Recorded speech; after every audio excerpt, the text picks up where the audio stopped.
Okay, so సినిమాలో ఇలాంటి ట్విస్ట్లు కామనే కదా. కాబట్టి మనకి ఎంతో అందంగా ఉండాల్సిన రాష్ట్రం ఎంతో దీనస్థితికి, ఎంత దీనస్థితికి అంటే మన దేశంలోనే అన్నిటికన్నా వెనకబడ్డ రాష్ట్రం కింద బీహార్ని అనుకుంటారు. ఆ బీహార్ వాళ్ళు కూడా మనల్ని చూసి జాలిపడే స్థితికి మన రాష్ట్రం ఈరోజు వెళ్ళింది. ఇలాంటి టైంలోనే ఈ ఎలక్షన్లో మన రాష్ట్రాన్ని కాపాడడానికి ఒక హీరో కావాలి. మన మహిళలందరికీ రక్షణ ఇవ్వడానికి ఒక హీరో కావాలి. యువతకి ఉద్యోగాలు ఇవ్వడానికి హీరో కావాలి. కంపెనీలు తీసుకురావడానికి హీరో రావాలి. ఆ హీరో పేరే నారా చంద్రబాబు నాయుడు.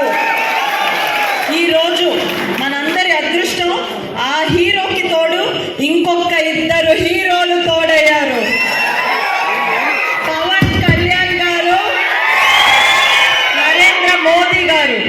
ఈరోజు 3 జెండాలు వేరైనా ఎజెండా ఒక్కటే. పవన్ కళ్యాణ్ గారు తలుచుకుంటే ఈరోజు సపరేట్ రాజకీయ పార్టీగానే పోటీ చేసి ఆయనకు కావాల్సిన పొజిషన్ తెచ్చుకునే సత్తా ఉన్నా కూడా ఆయన ఎందుకు త్యాగం చేశారో మీరందరూ ఆలోచించాలి. ఈరోజు ఆయన తెలుగుదేశం పార్టీతో కలిసి పోరాడడానికి నిర్ణయించుకుంది కేవలం మన గురించి, ఆయన భవిష్యత్తుని, ఆయన రాజకీయ భవిష్యత్తుని. ఒక రాజకీయ నాయకుడికి ప్రతి ఎలక్షన్ కీలకం.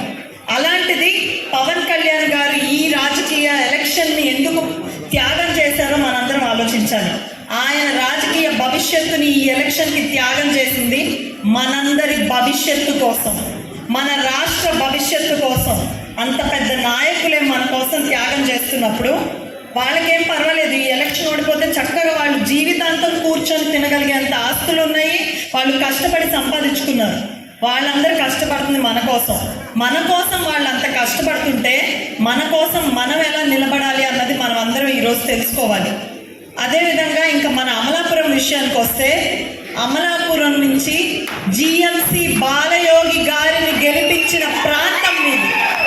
ఒక దళితుడైన బాలయోగి గారు లోక్సభ స్పీకర్ని చేసి ప్రధానమంత్రి సైతం లేచి నుంచొని అధ్యక్ష అనే స్థాయికి ఆ రోజు తెలుగుదేశం పార్టీ తీసుకెళ్తే, ఈరోజు ప్రస్తుతం ఉన్న ఎమ్మెల్యే గారు, ప్రస్తుతం ఎక్స్ ఎమ్మెల్యే గారు రామచంద్రపురంలో అదే దళితుడికి శిరోముండనం చేసి రామచంద్రపురాన్ని రాష్ట్రం మొత్తం తెలిసేలా చేశారు.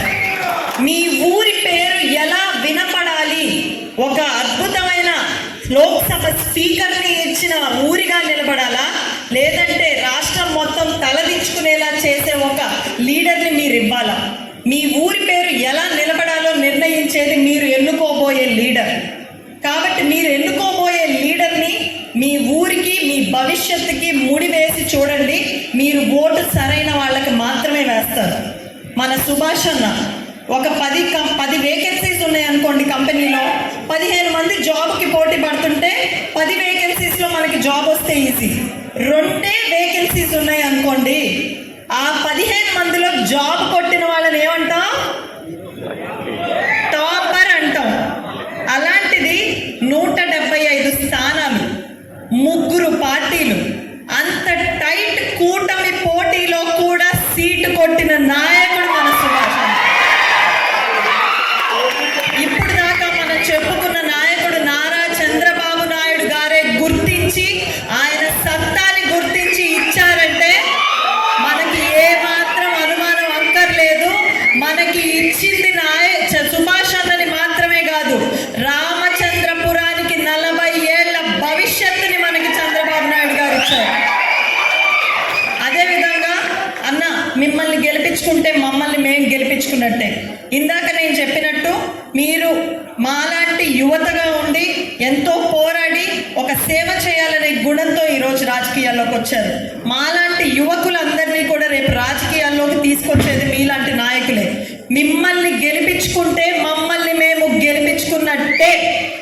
అదేవిధంగా మీ అందరికి ఒకటే చెప్తున్నానండి, ఈసారి ఎలక్షన్స్లో అన్న ఇంటింటికి తిరుగుతున్నారు. అతి తక్కువ కాలం కావడం వల్ల ప్రతి ఇంటికి ఎంతో కష్టపడి ఈరోజు తిరిగి ప్రతి ఇంట్లో ఉన్న కష్టాన్ని తెలుసుకుంటున్నారు. మీరందరూ కూడా అన్నకి అండగా నిలబడాలి. గడప గడపకి అన్న చేయబోయే అభివృద్ధిని తీసుకెళ్ళండి. మీలో ప్రతి ఒక్కళ్ళు ఒక వాసన్ శెట్టి సుభాష్ లాగా మారండి. మీలో ప్రతి ఒక్కళ్ళు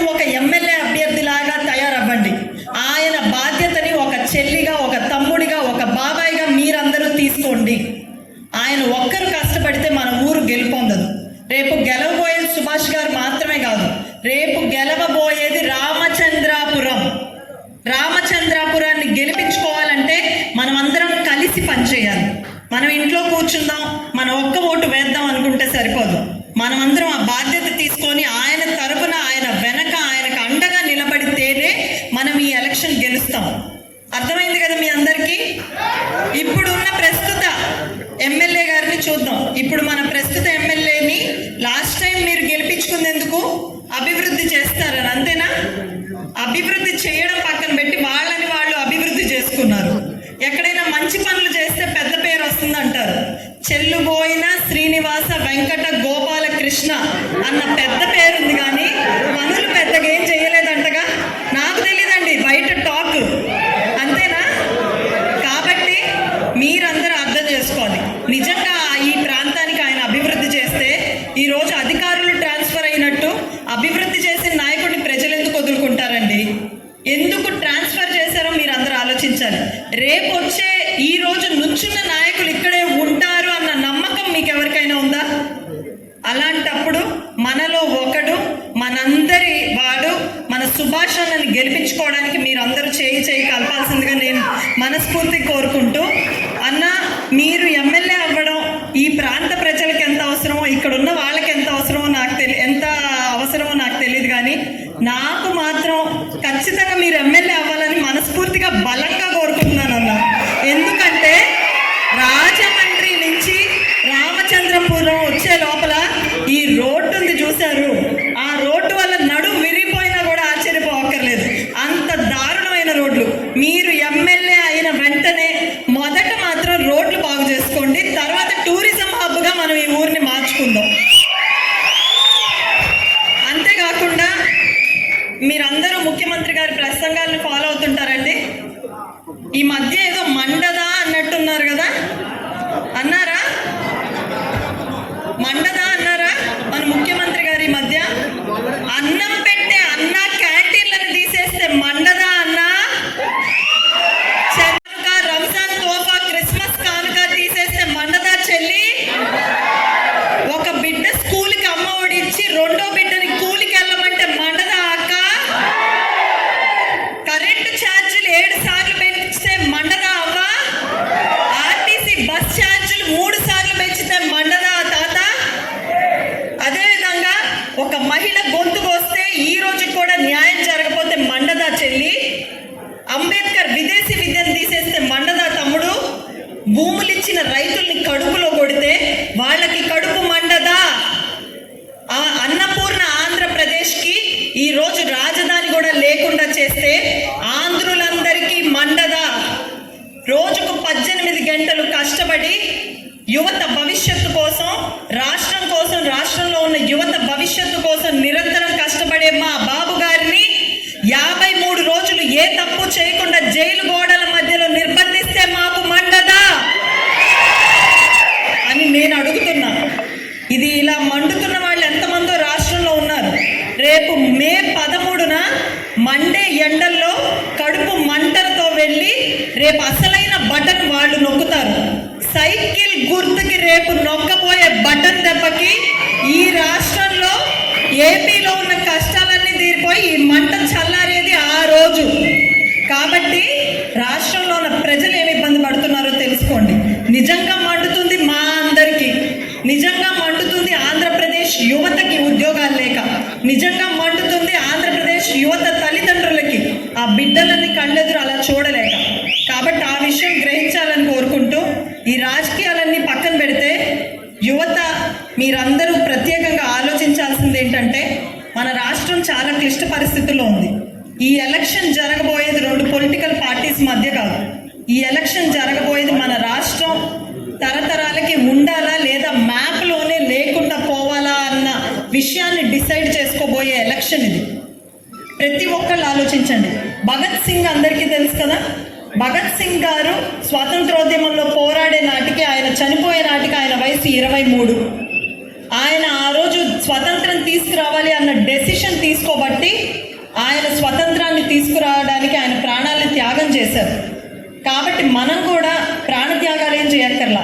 అలాంటి గొప్ప వాళ్ళు పోరాడి మనకు ఓటు అనే ఒక హక్కునిచ్చారు. ఆ ఓటు హక్కుని సరిగ్గా వాడుకొని సరైన నాయకుల్ని ఎన్నుకుంటే చాలు. అమెరికా అనేది అందరికీ ఇష్టమైన దేశం. అమెరికా అభివృద్ధి అనేది పుట్టుకతోటే రాలేదు. అమెరికా అభివృద్ధిని అక్కడ వాళ్ళు ఎంచుకున్న నాయకుల వల్ల ఈరోజు అంత అద్భుతమైన దేశంగా తయారైంది. రేపు ఆంధ్రప్రదేశ్ అనే అంతే, ఎన్నో వనరులు ఉన్నాయి, మేధో సంపత్తి గల యువత ఉన్నారు, లార్జెస్ట్ కోస్టల్ లైన్ ఉంది. మన దగ్గర ఎన్నో రిసోర్సెస్ ఉన్నా కూడా సరైన నాయకుడిని ఎన్నుకోకపోవడం వల్ల మనం ఇంకా వెనకబడే ఉన్నాం. ఈసారి ఎలక్షన్లో ఆ తప్పు చెయ్యనివ్వద్దు. ఎందుకంటే ఇది ఆంధ్రప్రదేశ్కి జరగబోయే ఒక పోరాటం. వాళ్ళందరూ ఇప్పుడు ఎమ్మెల్యేలు, ఎంపీలు, మినిస్టర్లు, చీఫ్ మినిస్టర్ ప్రస్తుతం ఉన్న వాళ్ళందరికీ ఇక్కడ కాకపోతే తాడేపల్లిలో ఒక ప్యాలెస్ ఉంది, బెంగళూరులో ఒక ప్యాలెస్ ఉంది, లేకపోతే లోటస్ పాండ్ ఉంది, లేకపోతే లండన్లో ఇంకో ఇల్లు ఉంది. వాళ్ళు వెళ్ళిపోతారు ఈ ఎలక్షన్లో ఓడిపోతే. మన పరిస్థితి ఏంటి? మనకున్నది ఒక్కటే ఇల్లు, ఒక్కటే రాష్ట్రం. ఈ ఎలక్షన్లో కనుక మనం సరైన నాయకుడిని ఎన్నుకోకపోతే ఈ రాష్ట్రం వదిలి వెళ్లాల్సిన పరిస్థితి వస్తుంది. మనందరం ఈసారి ఆ తప్పు చెయ్యకూడదు అని నిర్ణయించుకొని సుభాష్ అన్నని చంద్రబాబు గారు శభాష్ అనే విధంగా పనిచేయాల్సిన బాధ్యత ఆయనది. సుభాష్ అన్న మనందరినీ శభాష్ అనే విధంగా ఓట్లు వేయించాల్సిన బాధ్యత మన మీద ఉంది. ఈసారి ఖచ్చితంగా మనందరం నిలబడదాం. మన పవన్ కళ్యాణ్ గారు చెప్పిన డైలాగ్ ఏంటంటే, యుద్ధం అంటే శత్రువుని చంపేయడం కాదు, శత్రువుని ఓడించడం, అదే యుద్ధ నీతి అని చెప్పారు. ఈ ఎలక్షన్లో మనందరం ఈ రాష్ట్రానికి పట్టిన శత్రువులందరినీ ఓడిద్దాం, మనకి నిజాయితీ అయిన నాయకుల్ని గెలిపిద్దాం, మన రాష్ట్రాన్ని గెలిపించుకుందాం. లాస్ట్ 5 years ఒక జనరేషన్ సఫర్ అయింది. Let us not let the next generation suffer. This should be the promise that every one of us should take. ఒక్కసారి అందరూ గట్టిగా జై తెలుగుదేశం.